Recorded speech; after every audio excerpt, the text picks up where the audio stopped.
जालियांवाला बाग हत्याकांड 13 अप्रैल का दिन था।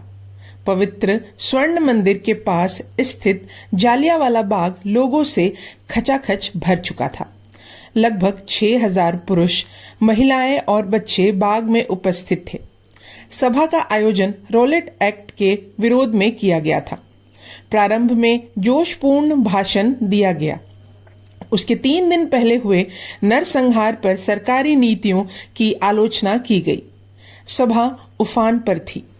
बीच बीच में वे वंदे मातरम के उद्घोष से पूरा बाग गूंजामन हो उठता।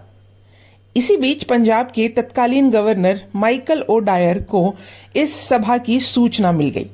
उसने अपने उपनाम वाले जनरल रेजिनोल्ड डायर को सभा रोकने का आदेश दिया। जनरल डायर शस्त्रों से युक्त 90 सैनिकों को साथ लेकर कुछ ही देर में सभा स्थल पर पहुंच गया। जालियांवाला बाग चारों ओर से बड़ी बड़ी दीवारों से घिरा हुआ था। इसमें प्रवेश करने का एक ही मार्ग था, परंतु वह भी इतना सकरा था कि सिर्फ एक एक करके बाग के अंदर या बाहर आया जा सकता था। डायर के आदेश पर सैनिक बाग में घुसकर मुख्य द्वार पर खड़े हो गए और लोगों की ओर बंदूक तान दी। इस सबसे बेखबर लोग शांतिपूर्वक बैठे हुए भाषण सुनने में मग्न थे। सहसा बिना किसी पूर्व चेतावनी के डायर ने गोलियां चलाने का आदेश दे दिया।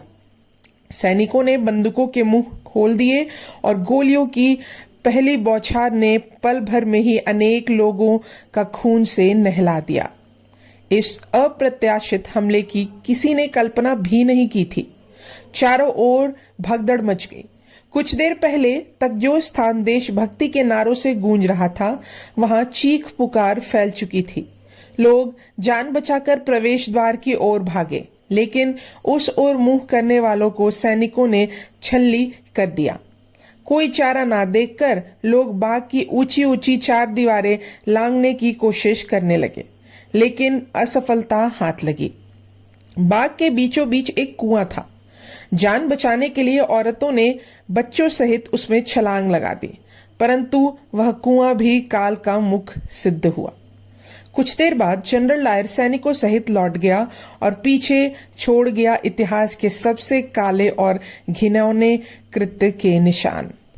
जालियांवाला बाग लाशों से पटा हुआ, रक्त से सनी मिट्टी वाला, जिंदगी के लिए लड़ते लोगों की कराहों से जर्जर।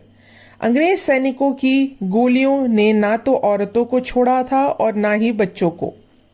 खून से भीगे हुए शव, मांस के लोथड़े की तरह बिखरे बच्चे। इस विभत्स दृश्य को देखकर कठोर हृदय वाले भी द्रवित हो गए।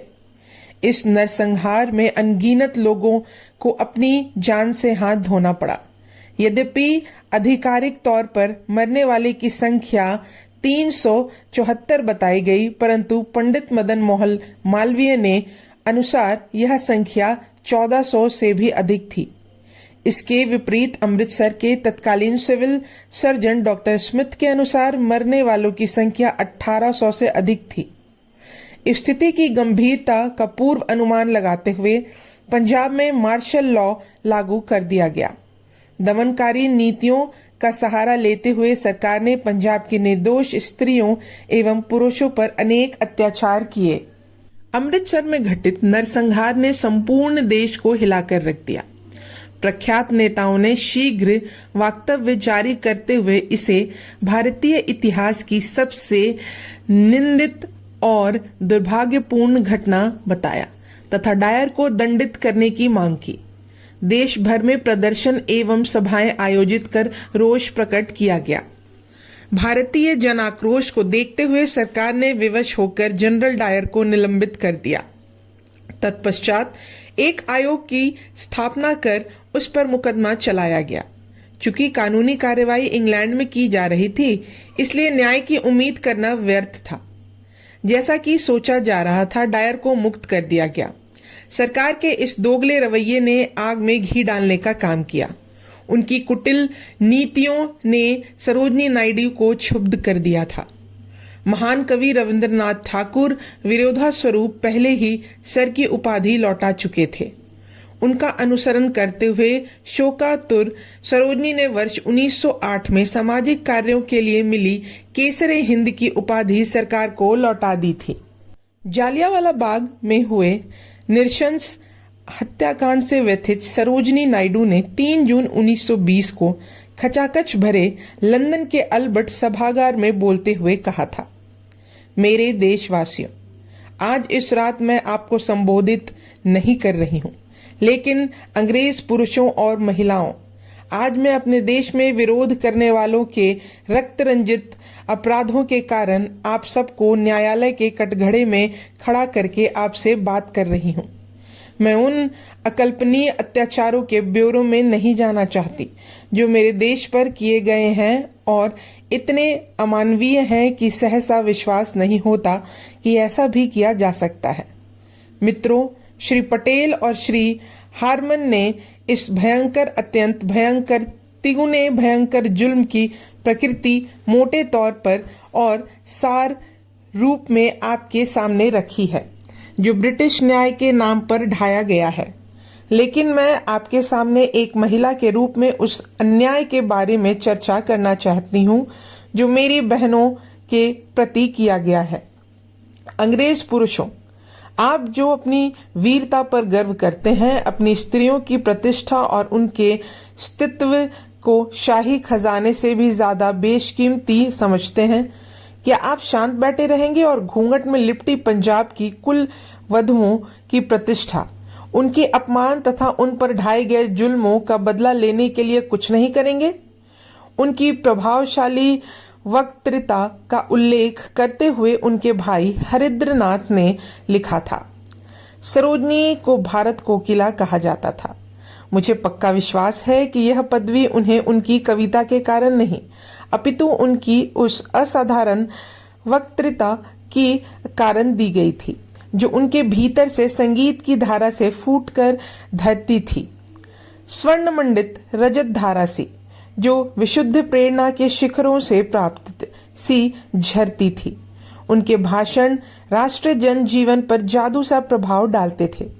यद्यपि वे स्वभाव से तथा काव्य और भाषण दोनों विद्याओं में अभिव्यक्ति के मामले में गीतकार थी, तथापि वह हमेशा ही गोयात्मकता के कोमल बिंदु पर नहीं थमी रहती थी।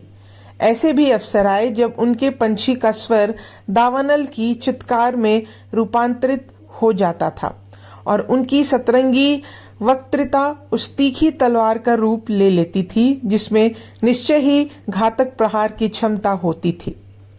सन 1920 में लज्जाजनक अमृतसर नरसंहार के पश्चात मैंने सरोजनी को खचाखच भरे लंदन के अल्बर्ट सभागार में बोलते हुए सुना था। वे घृणा पूर्वक बोली, वह प्रतिशोध की भावना से अभिभूत होकर बोली, वे पूर्णतया प्रामाणिकता से बोली। भारत उनके मध्यम से मुखर हो उठा था। भारत टूटा फूटा भारत, जिसकी काया से रक्त रिस रहा था और जिसका भारी अपमान हुआ था, और जिस समय दीर्घा में वह झुंड उठकर खड़ा हुआ जिसे विशेष तौर पर सभा में व्यवधान डालने के लिए वहीं तैनात किया गया था, और उसने सरोजनी पर व्यंग करने की कोशिश की तो वे चीख उठी, जुबान बंद करो, और परिणाम स्वरूप सभागार में पूर्ण शांति छा गई। बर्बर मुंह ऐसे खामोश हो गए मानो किसी अपराजय वीरांगना के वज्र ने उन्हें मूक कर दिया हो।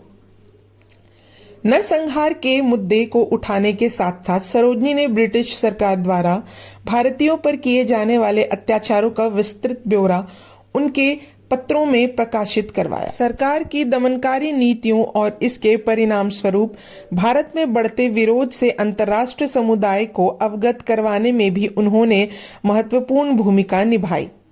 इन प्रयासों का ही परिणाम था कि उनके द्वारा लगाए गए आरोप ब्रिटिश संसद में चर्चा का विषय बन गए।